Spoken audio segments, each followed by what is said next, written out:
Mali kunnafoni lajɛbagaw an b'aw fo danti foli min na bi an b'a ka émission mandi sanfɛ n'o ye baro kɛnɛ ye émission ye min labɛnnen don Mali kunnafoni fɛ walasa k'aw ladɔnniya a ka artistes ka vie la an'u ka carrière musicale o hukumu kɔnɔna na an ka wele sera artiste dɔ ma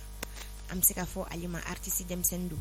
mais comme mɛn dan ye mɛn tigila an bɛ kuma di a yɛrɛ ma a bɛna a yɛrɛ présenter an na a b'a tɔgɔ n'a jamu ani a bɛ baara min kɛ musique kɔnɔna na a b'o bɛɛ ɲɛfɔ an ɲɛna bi an la kan jumɛn de bɛ wala kan foyi tɛ i bɛ se k'i tɔgɔ ni jamu fɔ an n'an filɛbagaw ye Saka Kone don Saka Kone ka bɔ min ka bɔ Bangoni na Bangoni Saka Kone ani Saka Kone fɔla an hakili bɛ taa Saka Kone caman na dɛ yɔrɔ e ta ye Bangoni Saka wala ne ye Bangoni Saka ka ca Bangoni Saka ka ca nka Bangoni Saka ma ca o kelen ne ko Bangoni Saka dɔrɔn o ye ne ye ok Saka Kone an bɛ fɛ k'a dɔn Saka Kone yɛrɛ musique diyara a ye cogo di art yɛrɛ diyara a ye cogo di fo ka na se ka guitare ta a bɛ fɔli kɛ bi fo k'a dɔn a diyara i ye cogo di bon musique kɔni ne b'a kɛ ne semako yɛrɛ tɛ sa ah bon parce que ne nana diɲɛ na ka sɔrɔ ne fa bɛ musique kɛ n baw bɛ musique kɛ n kɔrɔkɛw b'a kɛ donc ci wɛrɛ kɔni tɛ fali la jita kɔni ko sa y'a sa bon o ye diyagoya ye bon musique ye fɛn dɔ ye a ma nɔgɔn voilà donc e fana y'a voilà k'i sen da i fa sira nɔ voilà ok y'a sa donc a ka so fɔli bɛ yen kɔrɔlen voilà fɔli yɛrɛ de b'an ka so fɔli b'aw ka so ok Saka yana ka taa yɔrɔ jan i présenter i ko fɔli b'aw ka so donc dɔnkilidalaw parce que kɔnɛlakaw an b'olu dɔn ni min ye mais n'an ɲɛ bɛ i bɛ se k'i siya yɛrɛ fɔ an bɛ fɛ k'o de dɔn quoi parce que an ɲɛ bɛ ban fila min i kunna o bɛ mɔgɔ ninnu ko fɔ de ne kɔni ne siya ye mais ne ye bɔbɔ de ye bɔbɔ bi an bɛna bɔbɔkan fɔ ayo restez connectés bɔbɔkan de bɛna fɔ plateau kan bi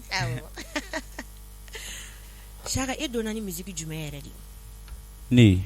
ye musique min kɛ fɔlɔ kabi ne fɔlɔ la ka tamani de fɔ tamani ka fara i bɛ tamani fana fɔ ka fara guitare kan ne ye tamani de fɔ fɔlɔ bon n bɔra tamani fɔ la ka na zigiri da n ye zigiri da ka na bamanan dɔnkili da parce que bamanan dɔnkili ka ca bamanan dɔnkili ka ca trop n ye zigiri da ka na bamanan dɔnkili da bamanan dɔnkili bɛ yen kɔmɔkɔrɔ dɔnkili bɛ yen mais mun y'i bɔ zigiri la ka na bamanan dɔnkili la bon n bɛ fɛ ka kɛ tout terrain de dɔrɔn k'a nɛnɛ parce que n'i ko dɔnkilidala dɔrɔn i k'a bɛɛ dɔnkilidala kan k'a dege a bɛɛ la de la donc ni i kɔngɔna waati min na voilà dɔ kɛ dɔ la a banna i tɛ zigiri dɔ ta ye n b'o lajɛ yan fɔlɔ i bɛ acapella fitinin hali n'a kɛra n t'a ma fɔ refrain fila ye quoi i b'o fɔ an ye zigiri la baasi tɛ hali ni ma musique da la ça peut aller juste voilà ayiwa problème t'a la zigiri kɔni ayiwa awa i bɛ fɛ ka ko dɔw lawuli bi dɛ kira nali kɛra ma Mamadu nali kɛra ma kayida ye kira nali kɛra ma kayida Mamadu nali kɛra ma kayida ye kira nali kɛra ma kayida ye Mamadu nali kɛra ma kayida ye kira nali kɛra ma Mamadu nali kɛra ma kayida ye félicitations donc i bɔra zigiri la ka taa bamanan dɔnkili la i bɛ fɛ ka kɛ tout terrain de se k'a bɛɛ dɔɔni dɔɔni kɛ voilà dɔɔni quoi ok sisan an ɲɛ b'i la guitare b'i bolo bi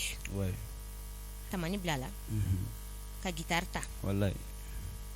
i bɛ se k'o ɲɛfɔ an ye bon gafu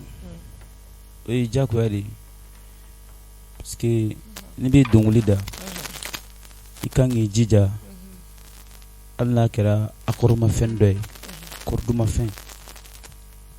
n'i y'i sigi parce que ne sɛgɛnna musique in kɔnɔ quoi bon donc guitare in ta kun ye min ye min bɛ sama guitare fɔlaw nɔfɛ ko caman accord ko la accord ko tun bɛ ne sɛgɛn trop awɔ musique la accord ko tun bɛ ne sɛgɛn donc n jija guitare fɔlaw fɛnɛ nɔfɛ dɔɔni n'u ye guitare bila n bɛ guitare ta n b'a da n bɛ kulonkɛ kɛ n bɛ misiki kɛ walasa n ka se ka n yɛrɛ dɛmɛ a la quoi donna nataw la. Ok, donc an bɛ don min na ko bi Chaka Kone yɛrɛ n'a ye guitare minɛ an ka taa dɔrɔn jɔ. Voilà. Ok, an bɛ fɛ ka taa ni Chaka Kone ka dɔnkili dɔ, an bɛ fɛ i ka dɔnkili dɔ ta ye i ka anw la nisɔndiya yan ka fanu yɛrɛ la nisɔndiya k'i lajɛbagaw la nisɔndiya. Baasi tɛ.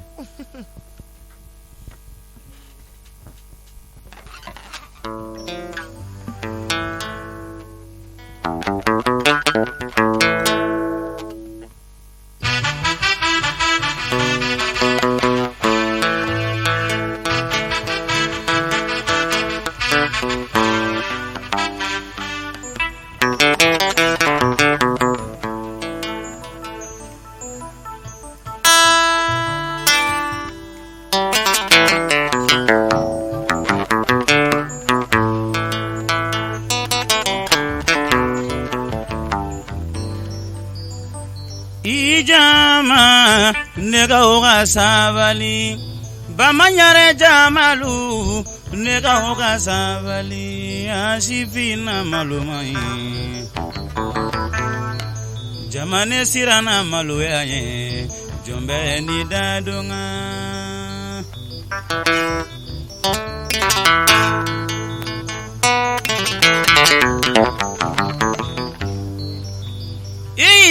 jamalu nega oga sabali bamanyare jama nega oga sabali ashifina malumai jombe ni daka nesirana maluyaye jombe ni nyasigi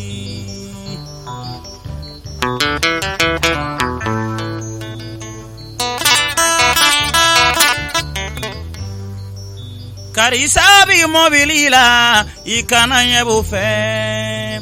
oyo sorato gomi idun to nyedo karisa e fama e ikana yebo fe oyo sorato gomi idun to nyedo karisabi banayala ikana yebo fe oyo sorato gomi idun to nyedo ne bali masilamelo chemunga sabali nesirana maloyanye jombe ni dadunga eki silame muna ibiju yake alakira mantonu nafate juyala saya mama maruto saya tina damfento alakira mamadu saya tina damfento ne bali masilamelo anunga savali nesirana maluyanye jombe ni dadunga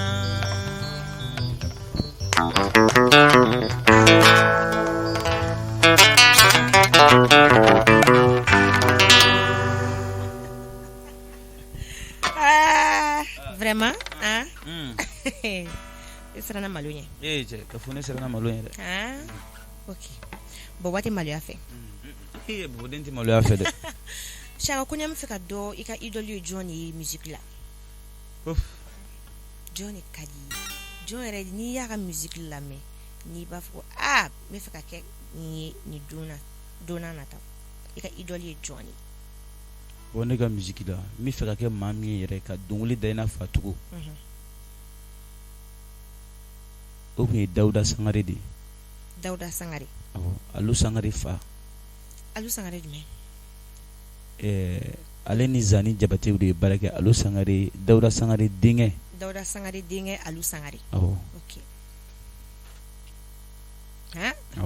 we belebele we belebele dangi yara fana faka koy ala ka no ya mi iko kipe bamana dongli leke bamana style leke mais comment dirais-je Chaka Kone anyame ini alia e baraka ɲɔgɔn fɛ ka tɛmɛ alisa be contact la a ye baaraw caman kɛ ɲɔgɔn fɛ ka tɛmɛ a fɔra e le fɔlɔ ma ko Aliya Junior mais mun de la e Chaka Kone t'a fɛ a ka fɔ e ma ko Aliya Junior bi la Gafu o ko in a kɔnɔ ka don sanga n bɛ fɛ i k'i da don o la a kurubaw la k'o fɔ an ye a banna Gafu ne ye Aliya Kulubali ne ye baara kɛ a kɔ ne min k'a kɔ a bɛ san 3 bɔ mais ne n'a ka ɲɔgɔn dɔn o fɛnɛ sɔrɔla Gindi de fɛ Gindi Asakida de tun b'ale émission kɛ Liberté la Gindi donc public a fɔ ko fo n ka Aliya de imiter donc ale imitilen kɔfɛ a diyara ale yɛrɛ ye carte di ne ma donc an ye baara kɛ mais fata kɔrɔta yɛrɛta de ɲɔgɔn tɛ i y'a faamu mais a bɛ fɔ ne ma Aliya émission na Aliya Junior bon ne ko jara a tigi bɛ caya voilà donc ne de wulila k'an jɔ sisan a ka di ne de a ka fɔ ne ma ko Chaka Kone Bɔngɔni Chaka. Ok, donc baasi ma foyi ma don a non foyi t'an cɛ e yɛrɛ de bɛ fɛ voilà k'i ka propre style créer halisa a bɛ k'i dɛmɛ merci k'i ka maître don voilà halisa n ka maître don halisa i ka maître don awɔ mais e yɛrɛ de bɛ fɛ a ka fɔ e ma ko Bɔngɔni Chaka voilà Aliya Junior ka Aliya y'a ka baara kɛ merci ka baara kɛ merci a ka di ne ka tɛmɛ olu la de ok d'accord Fani a ye nin kuma mɛn donc nɔgɔ bɔra nin yɔrɔ la an ka taa dɔrɔn Chaka Kone an ma tila fɔlɔ depuis ye musique daminɛ ka na kɛ bi ma i yɛrɛ ko i wulila ka sɔrɔ musique b'aw ka so art b'aw ka so maintenant e yɛrɛ kɛ kuma k'a daminɛ a diyara e don min na ka na se bi ma e ye gɛlɛya jumɛn de sɔrɔ a la Gafu ne ye gɛlɛya min sɔrɔ musique la ne ko m'a fɔ a tɛ ban yɛrɛ awɔ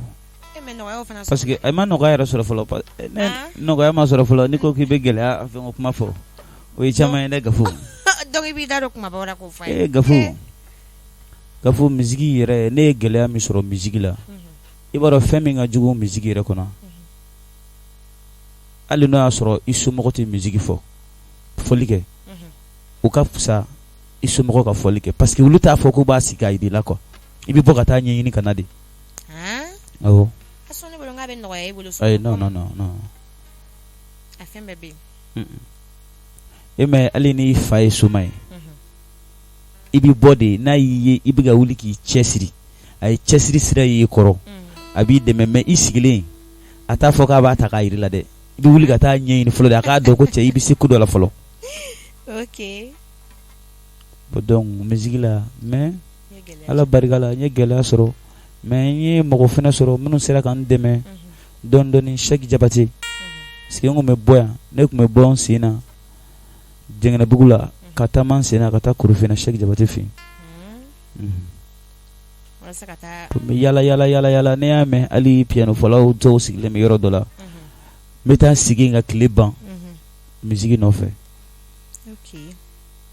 donc nɔgɔyaw sɔrɔla kɔni bon an bɛ se alihamdulilayi dɔɔni bi alhamdulilayi voilà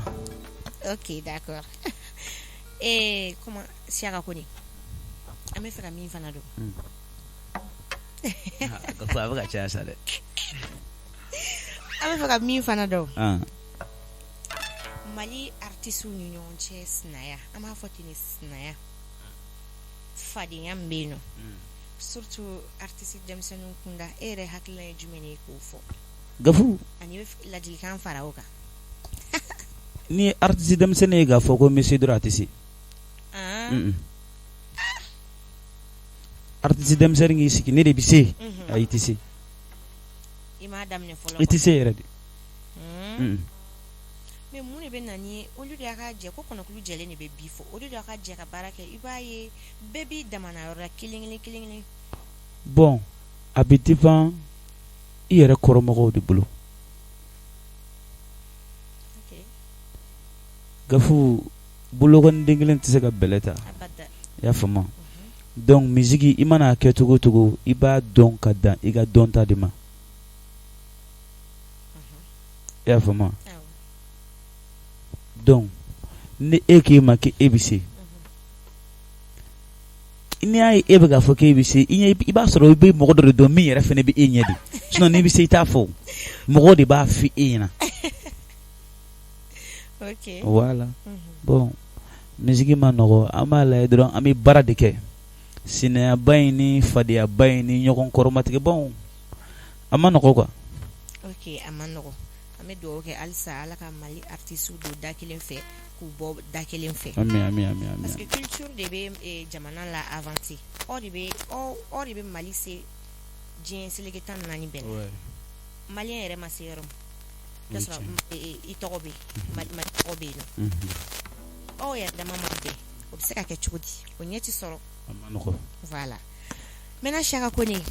coronavirus an tɛ se ka émission in yɛrɛ kun cɛ n'an ma kuma coronavirus kan. Coronavirus daminɛ kuma ka se bi ma. K'a san kelen ni dɔnniba kana gafu dɔnniba kana. A ye mun de se e Chaka Kone yɛrɛ ma. A ye gɛlɛya jumɛn lase ma. Bon. A ye nɔgɔya lase. Gafu nɔgɔya. Bon coronavirus ko kuma in. A man d'aw artiste yɛrɛ. A man d'an ye sa dɛ mais A bɛ kɛ cogo i se t'i den min ka dugu t'a la i b'a fɔ ala ka se n'a ɲuman ye. o kɔni don.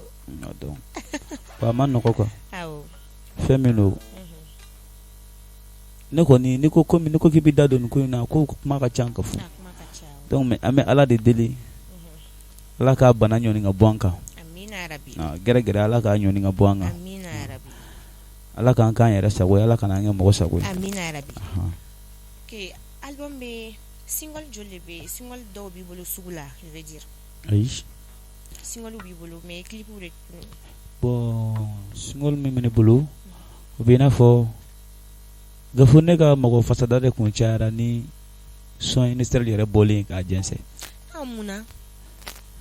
wari bɛ sɔrɔ fasada la. Voilà parce que an kun ye musique kɛ ne yɛrɛ kun ye musique kɛ fasada ye. Gafu ci wɛrɛ kun tɛ ne la. Gafu wari kun ka di ne yɛrɛ ne y'a ye dɔrɔn ko dɔɔni b'i kun dɔrɔn ne kun bɛ taa ka t'i fasada. Mais n yɛrɛ b'i fasada hali o la yɛrɛ wari yɛrɛ kun tɛ sɔrɔ o la yɛrɛ. Tu vois non. Wallahi. Sisan i bɛ thème de choisi ko olu fɛn. Voilà. Pour que ka se ka mɔgɔ la sensibiliser. Voilà. Musique yɛrɛ kan ka kɛ o ye fasadaw bɛ kɛ dɛ mais an b'a ye sisan artistes ka fasada ka ca. Maintenant aw tɛ thème ta ka se ka mɔgɔw la sensibiliser parce que coronavirus yɛrɛ bana ye thème dɔ de bana. I bɛ se ka fɛn caman bɔ o kɔnɔna na ka hali album yɛrɛ kɛ wa inspiré garanw na. Sinon fasada in ça tue la musique quoi. Voilà. Parce que au fur et à mesure i bɛ fasada kɛ i bɛ na i yɛrɛ tɛna se ka dɔ in kɛ tuguni. Voilà. Parce que gafu ne ka musique fɛnɛ n'i y'a ta k'a lajɛ Bamakɔ yan musique yan ni ko k'i ka bɔ joona fɛnɛ i kana fasada i ka bɔ joona fo ni ci kɛ jarabi musique da ye bébé i kɛ tan fo ni tora k'olu fɔ.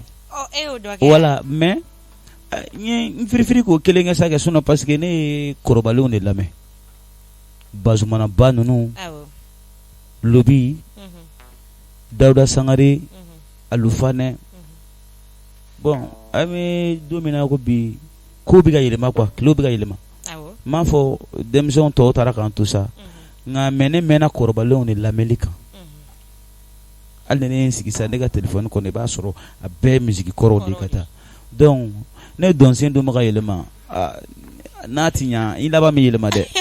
Ayi i bɛ kɔrɔlen ninnu i bolo ko nafa t'a la nafaba de b'a la parce que fɛn fɛn bɛ ka musique da u bɛ ka inspiré kɔrɔlenw na walasa ka se ka kura dɔ don a la ten tɔ de don i bɛ kɔrɔlen dɔ ta k'i yɛrɛ ka moderne dɔɔni i bɛ temps min na o dɔɔni don a la dɔrɔn et puis ça passe quoi. Voilà. Maintenant e ye jarabi dɔnkili da donc n'i ma jarabi dɔnkili da i tɛ lamɛn quoi. Bi ne ma jarabi musique da bébé i sen bila ka na an fɛ ou bien a kɛ tan non i t'i lamɛn parce que n'i bɛ kɔrɔbalenw lamɛn fɔlɔ mɔgɔkɔrɔbaw minnu tun bɛ yen olu tun bɛ kɔrɔbalenw lamɛn mais sisan caman yɛrɛ bɛ ka yɛlɛma ka na ambiance ya donc ya bon a ma nɔgɔ quoi. Ok ala k'a nɔgɔya. An bɛ fɛ i ye jarabi dɔnkili min da i k'o ta plateau in kan an bɛɛ bɛ avancer ni jarabi dɔnkili nin o jarabi fana de bɛ mɔgɔ dusukun lafiya a y'o da an dusukun ka kalan donc an bɛ lafiya cɛw tɛ sɔn nasɔngɔ bɔ ma o tɛ wari di n'an ye musique dumanw lamɛn dɔrɔn o b'an la apaiser de quoi fasa ta dɔnkili ta jarabi dɔnkili ta an ka taa.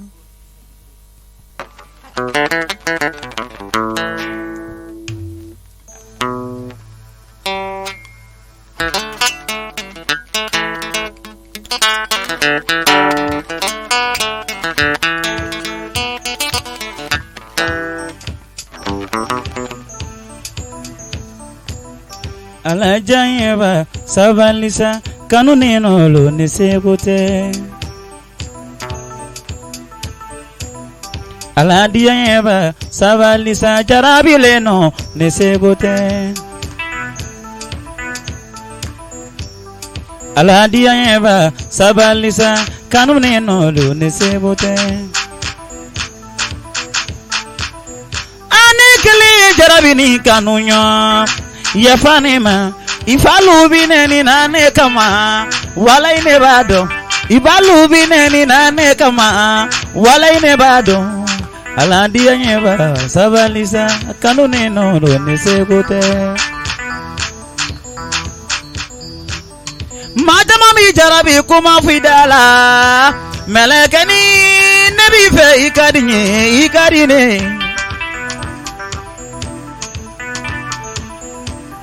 madama mi jarabi kuma fidala awa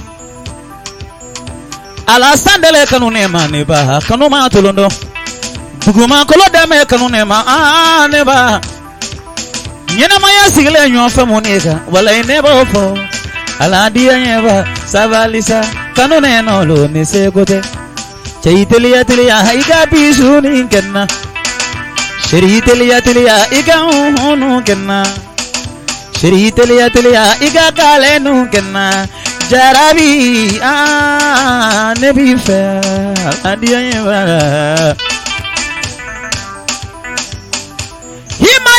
nana oyena janya korela dugu kilale obi kila janya korela umusangare afo kujarabi dunya magosai nekele kanuwa mago kanto yi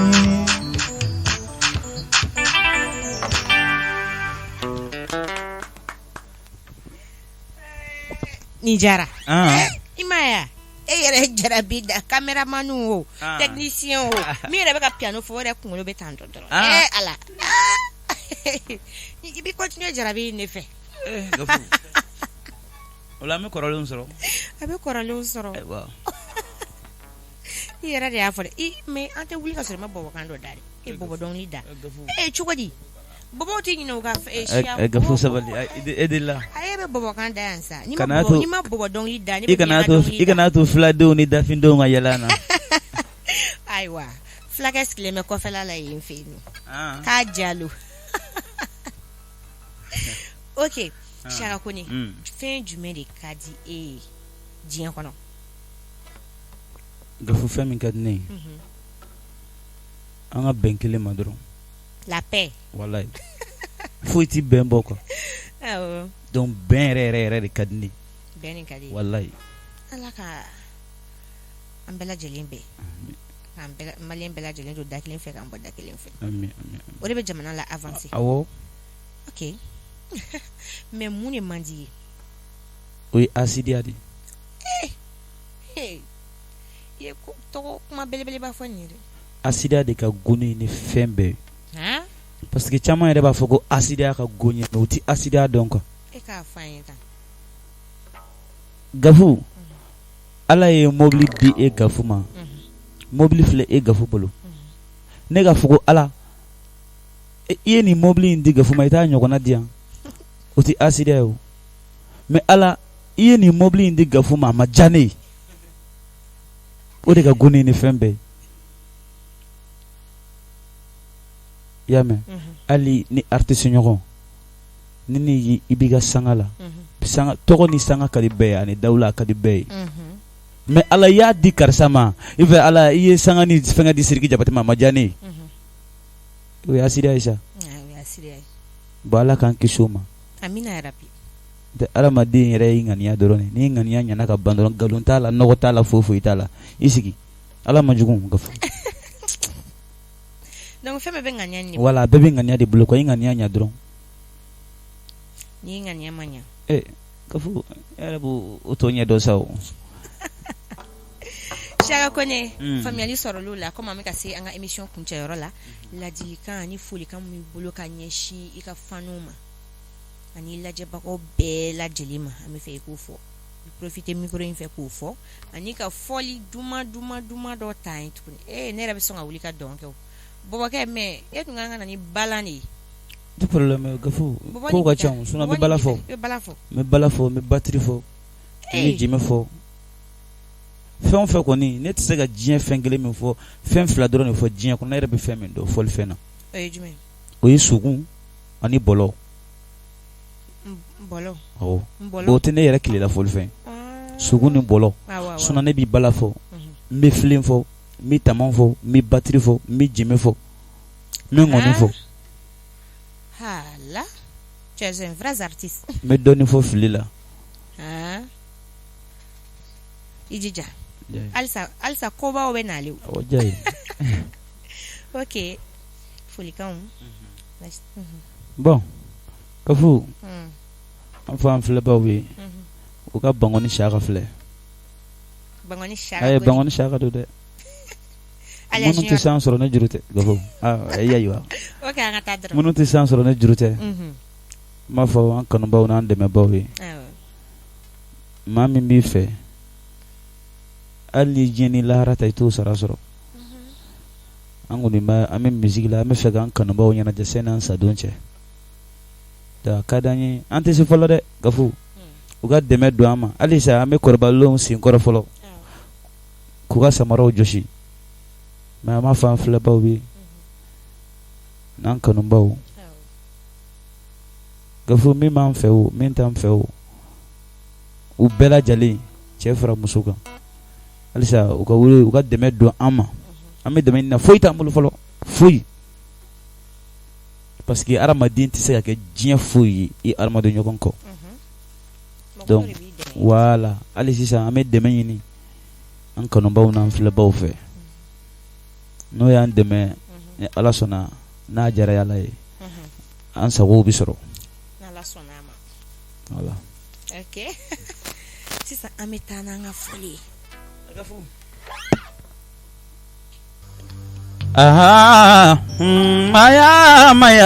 maya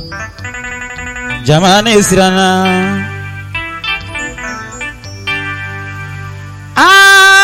waya maya aje nesana maya nye bi nesana maya nye maya kera dongelengo ya nifa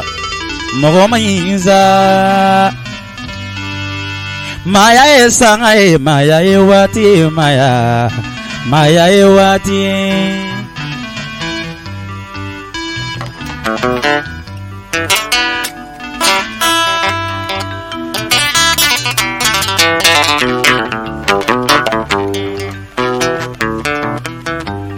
maya ye waati maya ye sanga ye maya ye waati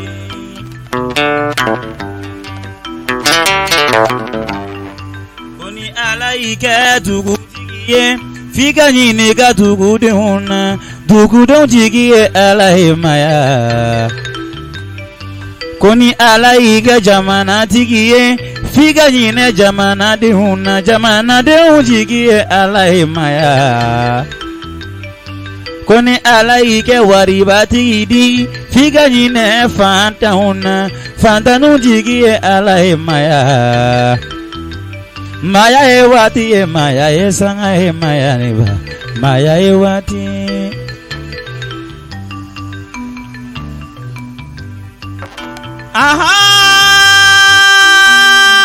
ningo maya nyalengo tewa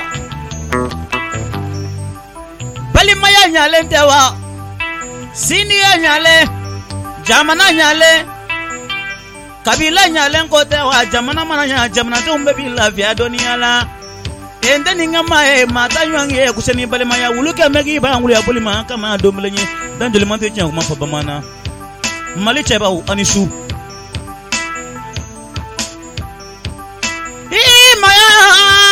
maya wala aneba jeli basmana batarida dugufini tujaje ko geramasa saya mai mami madian to asoma doni iba to awlo doni malido yo anisu ama maliwa maliba jurumi photo file maya jurumi photo file atefa maya ko sanumi bolo atefa maya ko wari bi bolo hay manu hay manu mabau bana bo kelengele ekrimuni banu jie mabau bana fo kelengele ay manu awni gafu wala bi maya gira asiran fenyi de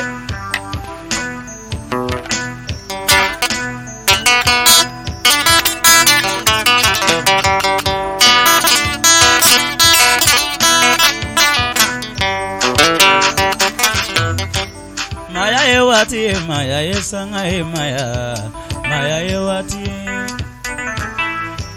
Maya ewati Maya yesanga Maya ewati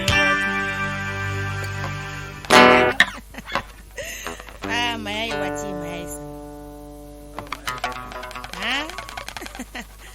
Ishaka kone ina nanga wele jabi o jaran kosebe ambalima mali kuna foni na jaboko ambora ka bangoni shaka kone de lame ka kana fali ma alia junior de alibe fe ka kesha ka bangoni shaka kone yere ka prop style créé abe fe ka teme akara mogola no ye alia kulubali olila suno bashi mate amafo bashi la bashi fo etute ali shinu be baraka nyogon fe ame duo ke bangoni shaka kone alsa alaka bulume aka barala alaka sedama aka seka aka projet o réaliser ama foye aka ambe dien wati were